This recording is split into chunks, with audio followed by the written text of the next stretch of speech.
Bueno, pues especial, ¿no? Por ejemplo, reencontrarnos con los personajes sabiendo que les espera un bonito final, pues, pues ha sido pues una experiencia más, una experiencia divertida, una experiencia bonita de las que se viven siempre que estás rodando en Velvet.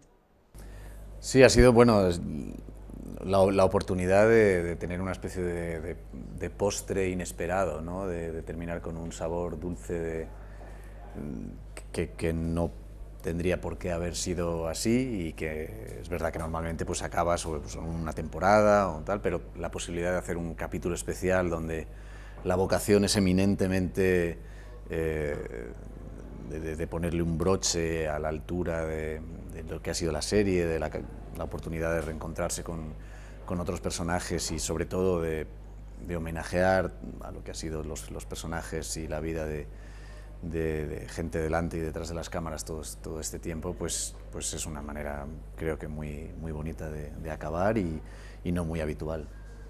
Sí, porque Velvet empezó en Antena 3, saltó a Movistar.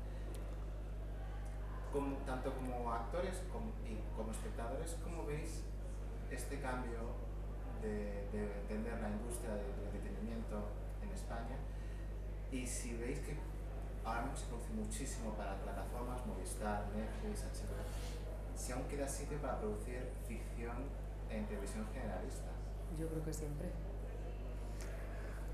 Pues la verdad es que creo que no, o al menos yo no me siento especialmente dotado por el hecho de trabajar dentro. No me siento especialmente dotado, decía, para aventurar nada.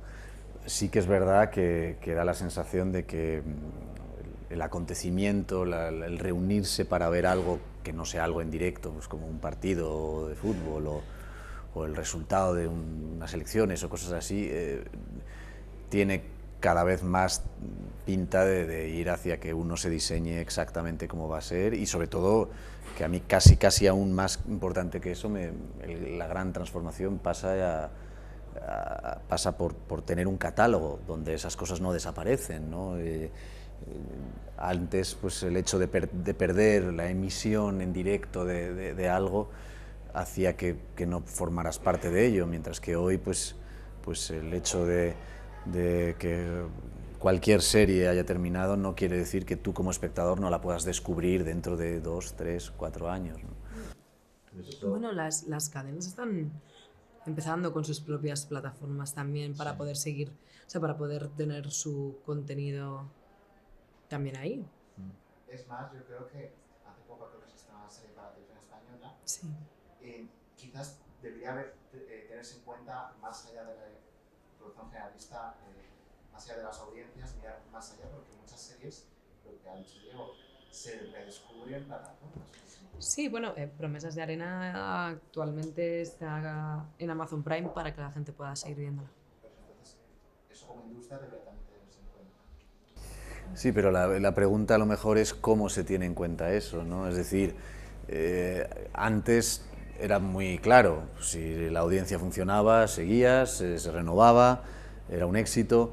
Ahora, es decir, se puede dar el caso de que de repente, no lo sabemos porque como tampoco se publican los datos, pero se podría dar el caso de que de repente alguien descubriera y que algo funcionara muy bien una vez ya clausurado, ¿no? Y de hecho tenemos un poco la impresión de que a veces las cosas están haciéndose o, no, o dejando de hacerse al margen de los resultados, pero es que tampoco la manera de medir la audiencia cuantitativamente sabemos cómo es, ¿no? Entonces, ¿quién decide ya ahora qué vida tienen los productos?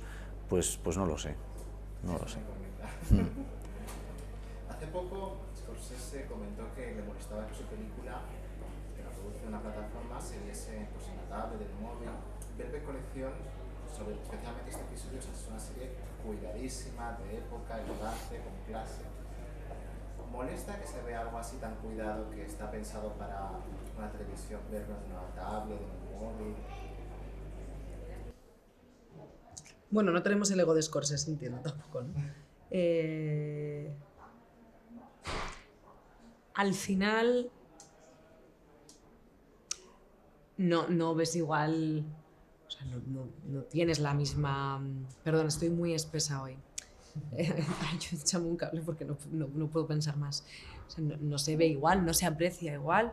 Bien verlo en una televisión que verlo en un móvil o en una tablet, pero hay momentos en los que estás en un viaje en un avión, o estás en un viaje en un tren o lo que sea, y tienes un momento para poder ver un rato tu serie favorita y puedes, o una película que te apetece ver, y puedes hacerlo desde ahí. Yo no me parece ni mal ni bien. O sea, Yo creo que es que al final el vehículo con el que llega un producto de ficción es relativamente secundario. Evidentemente, y hay productos más proclives a ello, pues cuanto mejor condición tengas de visionado, de audio, pues mejor, pero también en eso podemos hablar de que a lo mejor yo prefiero ver determinadas cosas en una pantalla un poquito más pequeña, pero verla en silencio, que estar en una sala al lado de unos señores que están comiendo unos nachos, por ejemplo. Entonces, quiero decir que al final las condiciones de visionado pues, son permeables a muchas cosas, y para mí, y es lo que dice Andrea también, al final esta manera o los dispositivos portátiles han hecho que a lo mejor veas cosas o tengas acceso sobre todo a una cantidad de producción que a lo mejor antes, teniendo que ir al cine o esperándote a que fuera emitido en una hora y día determinado, pues no habrías visto, ¿no? También quizás es un poco reflejo de que los hábitos de consumo del público han cambiado, ya no es como antes. Completamente, sí. es que ya no tienen nada que ver, y es por eso. Y para mí hay una ventaja en todo esto también, que es que al final tú eres quien está decidiendo en qué momento quieres ver o en qué momento puedes, porque no es ahora quiero o no quiero, es que ahora tengo este momento y voy a aprovechar para ver una serie que me gusta mucho, y estoy en el descanso de la comida en la oficina, y mientras estoy comiendo tengo mi móvil ahí y aprovecho para ver el capítulo final de Velvet Colección o el capítulo de cualquier otra serie que te guste. Y es una... O estás fuera, por ejemplo. Yo el año pasado, rodando Promesas de Arena, estaba en Túnez y lo único que podía tener era mi iPad. Entonces, lo único que podía ver series y cine era en el iPad. Pero a mí, de todas maneras, me parece mucho más relevante respecto a la llegada de las plataformas y tal, me parece más relevante el debate del contenido, de que esta especie de algoritmos en los que parece que estás como conducido para ver determinadas cosas y tal. Me parece más interesante que las plataformas puedan tener también un abanico muy amplio de producción de contenidos, y que también accedan a producir, por ejemplo, pues esa especie de clase media que en el cine ha desaparecido tanto, o cosas pequeñas. Me parece más interesante el debate sobre el rol que pueden jugar las plataformas en cuanto al contenido y la producción de contenido, que en cuanto a la forma, y así la pantalla es más grande, más pequeña, el sonido increíble o no. Pues preguntando a Álvaro, o sea, Velvet la rescató Movistar ofreciendo un contenido diferente porque ellos producen otro tipo de series también. Vosotros, como profesionales que estáis, que lo vivís además, ¿hacia dónde creéis, dentro de vuestra percepción, que no es que es mucho más complejo, este nivel de producción que parece tan masivo, que hará más oportunidades?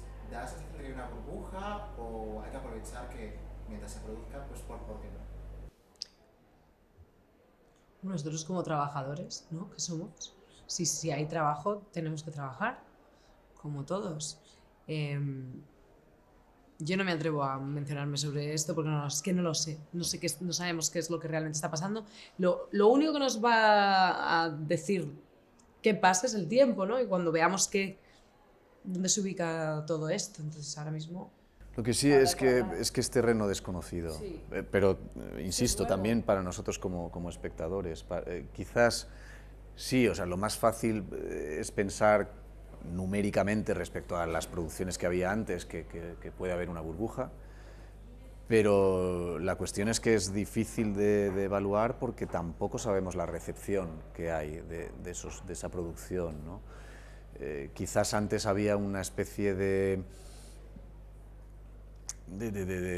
relación más directa con el público, que nosotros sí que podíamos apreciar, ¿no? Sí que se notaba cuando una cosa funcionaba y cuando una cosa no.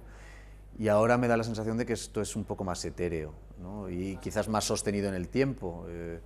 A lo mejor es menos fogonazo de ver que un día, al día siguiente, 2, 3 millones de personas han visto algo, sino que poco a poco pues, las cosas tienen a lo mejor más duración. Pero cómo determinan y en función de qué y en función a cuánta gente está viendo todas las series y tenemos capacidad para digerir todas las que está viendo, pues indudablemente no hay tiempo para todas, pero es que ahora el concepto de tiempo ha variado. Ahora ya nadie está obligado a ver un estreno en el primer fin de semana, ¿no? O sea, si quieres ver Juego de Tronos ahora que ha terminado después de 8 temporadas, puedes empezar ahora desde la 1 o Velvet. Entonces, el paradigma de consumo de la ficción ha cambiado, pero también es verdad que puede haber un espectador que empiece a ver Velvet ahora y el resultado es que Velvet ha terminado, ¿no? Antes, digamos, jugábamos con el paradigma de que mientras la gente siguiera viendo masivamente una serie, se podía seguir produciéndola. Y ahora eso, pues, ¿por qué se sigue o por qué no se sigue? Es un poco más difuso, ¿no?